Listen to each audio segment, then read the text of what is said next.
விஜயுடைய பல படங்கள் இந்த மாதிரி டெம்ப்ளேட்டில் வந்திருக்கு. அவங்க ஒரு பொண்ணு வளர்க்குறாருன்னு நினைக்கிறேன், எடுத்து வளர்க்குறாருன்னு நினைக்கிறேன். அவங்களுக்கு ஏற்படுற அநீதியை வந்து தட்டி கேட்குறாரு. அவருடைய பிரச்சாரத்துக்கு யூஸ் பண்ண படமாக எடுத்திருக்கிறாரு. இந்த படம் ஒரு மாஸ் படமாக இருந்தாலும் இதுக்குள்ளே ஒரு பிரச்சார நெடி இருக்கிறத தவிர்க்க முடியல. பகவந்த் கேசரி என்ன மாதிரியான படங்கிறத பார்த்துருக்காங்க. ஸோ அப்படி பார்த்தவங்க இந்த படத்தை பார்க்க வந்தாங்கன்னா நிச்சயமாக அது வந்து அவங்களுக்கு ஒரு பெரிய சோர்வை கொடுக்கும். பராசக்தி ட்ரெய்லரை பொறுத்த வரைக்கும் பார்த்தீங்கன்னா ரொம்ப வித்தியாசமாக இருக்குது, ரொம்ப வித்தியாசமாக இருக்குது. உண்மையான சம்பவம் இது வந்து ஒரு வரலாறு, அரசியல் கலந்த ஒரு வரலாறு. இது அன்னைக்கு நடந்த ஒரு விஷயம். அன்னைக்கு ஒரு மாணவர்கள்ட்ட வந்து ஹிந்தி மொழியை நம்ம திணிக்கக்கூடாதுன்னு சொல்லி ஒரு பெரிய எதிர்ப்பு இருந்துச்சு. இது ஒரு மொழி போராட்டமாக இருந்துச்சு. கதைக்களத்தை இது வரைக்கும் தமிழில் யாராவது படமாக்குனாங்களா அப்படின்னா படமாக்கல. அங்கே ஒன்றும் இங்கே ஒன்றும் பேசியிருக்கலாமே தவிர அந்த கருத்தை. ஆனால் முழுக்க அதையே மையப்படுத்தி ஒரு படம் வந்து வரலை. டிஎம்கே வந்து அந்த காலத்தில் வந்து இதுக்கு பெரும்பங்கு வகிச்சிருக்கிறாங்க.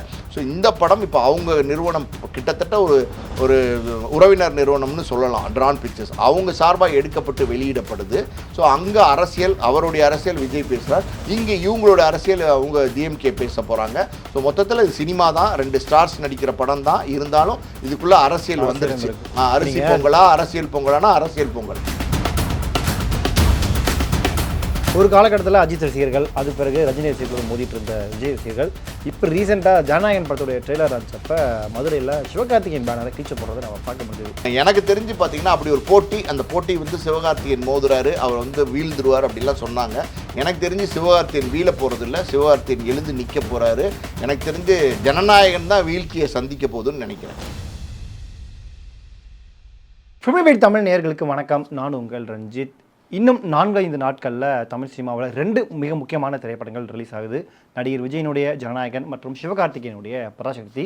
ரிலீஸுக்கு முன்னாடியே இந்த படங்களை பற்றின டாக் வந்து கோலிவுட்டில் மிகப்பெரிய அளவில் நிலவிட்டு இருக்கு. குறிப்பாக தியேட்டர்களில் 2 தரப்பு ரசிகர்களுமே கொஞ்சம் அத்துமீறி போகிறத நாம் பார்க்க முடியுது. ஸோ இதை பற்றிலாம் விவாதிக்கிறதுக்காக ஆஸ்கர் மூவிஸ் தயாரிப்பாளர் பாலாஜி பிரபு அவர்கள் நம்மளோட இணைஞ்சிருக்காரு. வணக்கம் சார். வணக்கம். எப்படி இருக்கீங்க? நல்லா இருக்கேன். சொன்ன மாதிரியே ரொம்ப எதிர்பார்த்து காத்துட்டு இருந்த 2 படங்களுடைய ட்ரெய்லர் போன வீக்கெண்டில் ரிலீஸ் ஆச்சு, ஜனநாயகன் மற்றும் பராசக்தி. இதில் 2 படத்தோடைய ட்ரெய்லருக்குமே சில விமர்சனங்கள் வந்தது, சில பாராட்டுகளும் வந்தது. ஃபஸ்ட்டு இந்த ட்ரெய்லர் நீங்கள் எப்படி பார்க்குறீங்க? நீங்கள் என்ன புரிஞ்சுக்கிட்டீங்க இதிலிருந்து? விஜயோட படம் ட்ரெய்லர், அதாவது ஜனநாயகன் ட்ரெய்லர் பார்த்ததுக்கப்புறம் பார்த்தீங்கன்னா அது வந்து புதுசாக ஏதாவது பண்ணியிருப்பாங்களா அப்படின்னு ஒரு எதிர்பார்ப்பு இருந்துச்சு. அது இல்லாமல் போச்சு. அதுதான் உண்மை. ஏமாற்றம் தான். வழக்கமான விஜய் படத்தினுடைய ட்ரெய்லராக தான் நான் பார்க்குறேன். அது வந்து ட்ரெய்லரை பொறுத்த வரைக்கும் பார்த்தீங்கன்னா விஜய் அவர் வந்து இன்றைக்கி தமிழ் சினிமாவில் முக்கியமான ஒரு சூப்பர் ஸ்டார், அதில் மாட்டு கருத்து கிடையாது. அவருடைய படம் எப்படி இருக்குமோ, அவருடைய படம் வழக்கமாக எப்படி ஒரு ட்ரெய்லர் இருக்குமோ, பரபரப்பாக விறுவிறுப்பாக அடி தடி வெட்டு குத்து ஒரு மாதிரி ஒரு மாசான ட்ரெய்லராக இருக்குமோ அப்படி வந்து மாசான ட்ரெய்லராக இருந்துச்சு. கிட்டத்தட்ட பார்த்திங்கன்னா 37 மில்லியன் வியூஸ்க்கு மேலே இப்போ தாண்டி போயிட்டுருக்கு இப்போ 1.5 நாளுக்குள்ளே. ஸோ அது விஜயுடைய ரசிகர்கள், அதாவது வந்து விஜய் ரசிகர்களுக்கு இந்த ட்ரெய்லர் ரொம்ப பிடிக்கும். அதில் வந்து நிறைய அரசியல் பேசியிருக்காரு விஜய். அதாவது ஐ எம் கம்மிங்ன்ற சொல்கிற வார்த்தை. அதுக்கப்புறம் பார்த்திங்கன்னா உங்களை அரசியல் பண்ண சொன்னால் நீங்கள் கொள்ளையாக பண்ணிகிட்டு இருக்கீங்க, லஞ்ச ஊழலாக வாங்கிட்டு இருக்கீங்க அப்படிங்கிற மாதிரி சாட்டையை கையில் எடுத்துகிட்டு அரசியல்வாதிகள் அடிக்கிற மாதிரியான காட்சி இதெல்லாம் பார்க்கும்போது அதில் விஜய் வந்து அரசியல் பேசியிருக்காரு. இப்போ அரசியலுக்கு வந்ததுக்கப்புறம் வர ட்ரெய்லர்னால் நிச்சயமாக வந்து இந்த அரசியல் வந்து விஜயோட ரசிகர்கள், குறிப்பாக விஜயோடைய தாவேகா தொண்டர்களுக்கு பெரிய லெவலில் கனெக்ட் ஆகும். தியேட்டரில் பார்க்கும்போது அவங்க பூஸ்ட் பம்ப்ஸ் ஆவாங்க, அந்த ட்ரெய்லரை என்ஜாய் பண்ணுவாங்க. விஜய் நடிக்கிற மாசான சீன்ஸு, ஃபைட்டு, அடிதட்டி வெட்டு குத்து எல்லாமே ரசிப்பாங்க. ஏன்னா வந்து அவங்க வந்து ஒரு பெரிய மாஸ் லீடராக பார்க்குறாங்க விஜய். அந்த விஜய் நடிச்சிருக்காருன்னும் போது அந்த என்ஜாய்மெண்ட் அவங்களுக்கு இருக்கும். ரசிகர்களுக்கு இது பெரிய ட்ரீட்டாக இருக்குமே தவிர இது ஒரு பொதுமக்களாக பார்க்கும்போது, இல்லை வந்து ஒரு ஃபேமிலி ஆடியன்ஸாக பார்க்கும்போது எல்லாரும் பார்க்கக்கூடிய ஒரு படமாக இருக்குமா அப்படின்னா எல்லாரும் பார்க்கக்கூடிய படமாக இருக்கும். ஆனால் வந்து படம் பார்த்துட்டு வரவங்க சொல்லக்கூடிய கருத்து என்னவாக இருக்கும்னா வழக்கமான மசாலா படம் தான் அப்படிங்கிற கருத்து இருக்குமோ அப்படிங்கிறது என்னுடைய எண்ணம். காரணம் என்னென்னா அந்த படத்தை பார்த்தா அப்படி தான் இருக்குது. அது ஆல்ரெடி இருக்கிற டெம்ப்ளேட்டில் தான் வந்திருக்கு. விஜயுடைய பல படங்கள் இந்த மாதிரி டெம்ப்ளேட்டில் வந்திருக்கு. அவங்க ஒரு பொண்ணு வளர்க்குறாருன்னு நினைக்கிறேன், எடுத்து வளர்க்குறாருன்னு நினைக்கிறேன். அவங்களுக்கு ஏற்படுற அநீதியை வந்து தட்டி கேட்குறாரு. யாரா என் பொண்ணை தொட்டது அப்படிங்கிற மாதிரி மாசான டைலாக்கு, அப்புறம் அதுக்கு ஏற்ற மாதிரி ஆக்ஷனு, கிளைமேக்ஸில் வந்து அரசியல்வாதிகளை திருத்துற மாதிரி. இன்னொரு பக்கம் ஒரு டைலாக் நீங்கள் பார்த்தீங்கன்னா அவனை வந்து மக்கள் பெரிதளவில் கொண்டாடுறாங்க, இப்போ கொண்டோம்னா கடவுள் ஆயிடுவான் அப்படிங்கிற மாதிரி டைலாக் எல்லாம் வச்சு அவரை வந்து ப்ரொமோட் பண்ணியிருக்காரு. எடுத்திருக்காரு. அவருடைய பிரச்சாரத்துக்கு யூஸ் பண்ண படமாக எடுத்திருக்கிறாரு. இந்த படம் ஒரு மாஸ் படமாக இருந்தாலும் இதுக்குள்ளே ஒரு பிரச்சார நெடி இருக்கிறத தவிர்க்க முடியல, ஒரு அரசியல் வாடை இருக்கிறத தவிர்க்க முடியல. வழக்கமாகவே அங்கேயும் இங்கேயும் 1-2 அரசியல் விஜய் படத்தில் பண்ணுவார், பேசுவார். ஆனால் இந்த படத்தில் நிறைய அரசியல் தொடர்ந்து பேசியிருக்காரோ அப்படிங்கிற எண்ணம் வருது.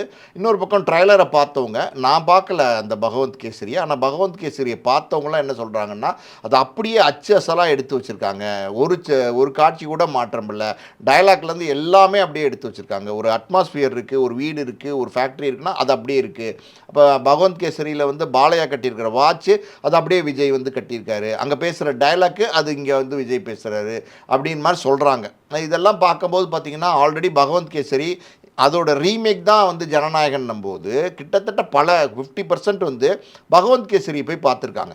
பகவந்த் கேசரி என்ன மாதிரியான படங்கிறது பார்த்துருக்காங்க. ஸோ அப்படி பார்த்தவங்க இந்த படத்தை பார்க்க வந்தாங்கன்னா நிச்சயமாக அது வந்து அவங்களுக்கு ஒரு பெரிய சோர்வை கொடுக்கும். பெருசாக இன்ட்ரெஸ்டிங்காக இருக்கலை அப்படிங்கிற மாதிரி அவங்களுக்கு ஒரு எண்ணத்தை கொடுக்கறதுக்கு வாய்ப்பு இருக்குது.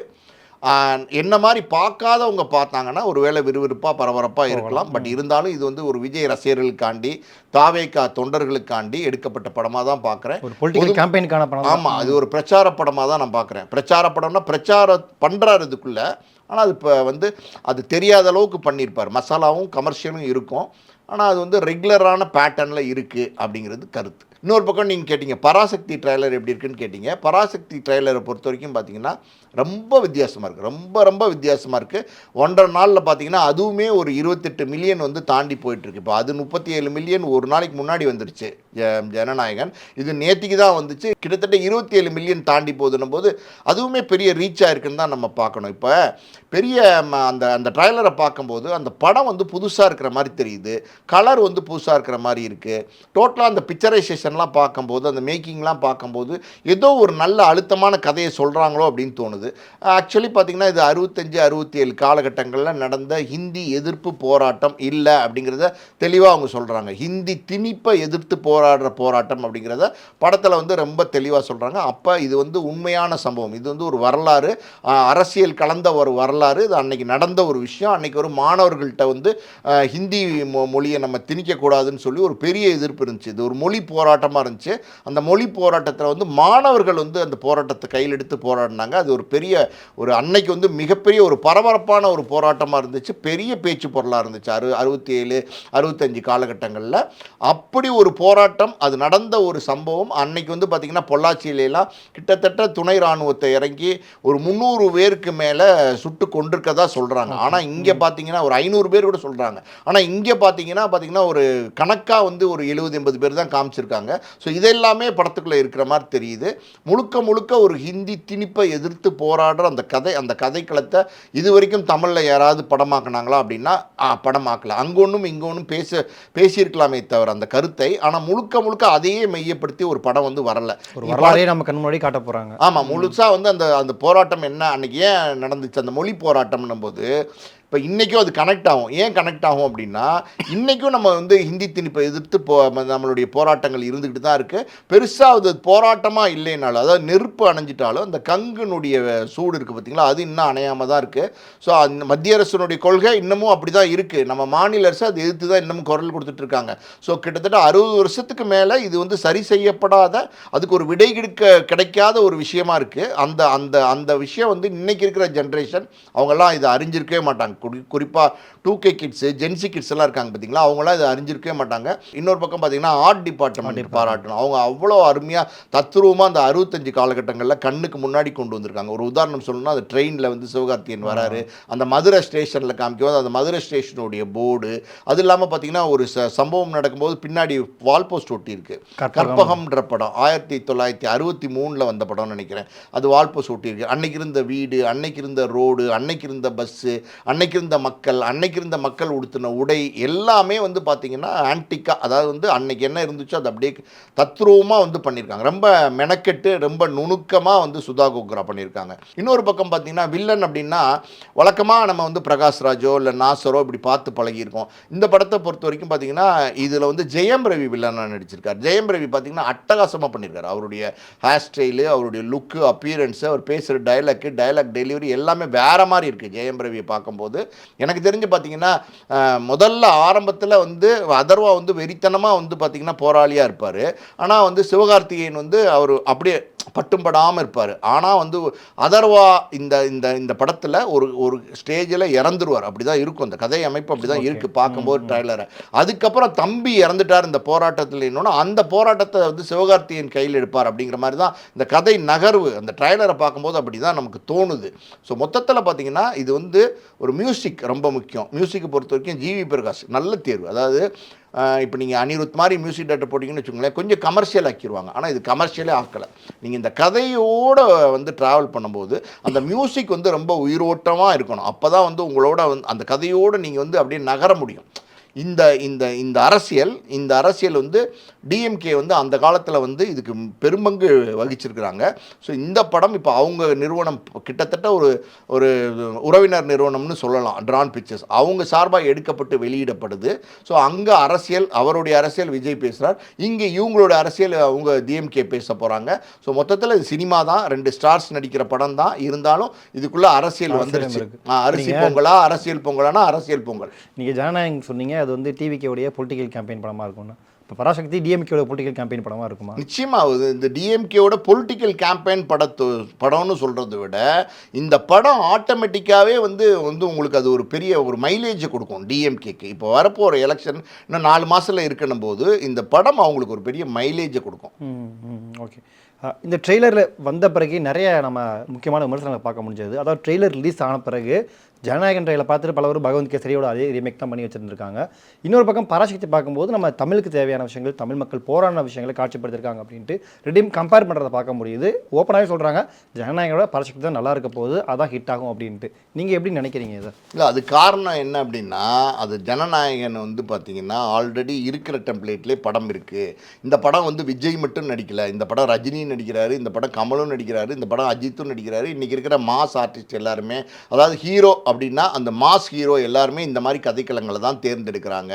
இந்த மாதிரி கதைக்களங்களை தேர்ந்தெடுத்து வர படங்கள் எல்லாமே பார்த்திங்கன்னா சென்ற வருடம் அந்த படங்கள் எல்லாமே தோல்வி படங்கள் தான். நம்ம சிவகார்த்திகேயன் படமே சொல்லலாம். இப்போ அமரன் படம் வந்துச்சு. அமரன் படத்தில் உங்களுக்கு என்ன இருந்துச்சு? குத்துப்பாட்டு இருந்துச்சா, டான்ஸ் இருந்துச்சா, ஃபைட் இருந்துச்சா, காமெடி இருந்துச்சா, யோகி பாபு இருந்தாரா? ஒன்றும் கிடையாது. ஆனால் அமரன் படம் ஏன் ஓடிச்சுன்னா அந்த கதையை வந்து நேர்த்தியாக சொல்லியிருந்தாங்க. அந்த கதை வந்து கரெக்டாக மக்களோட கனெக்ட் ஆச்சு.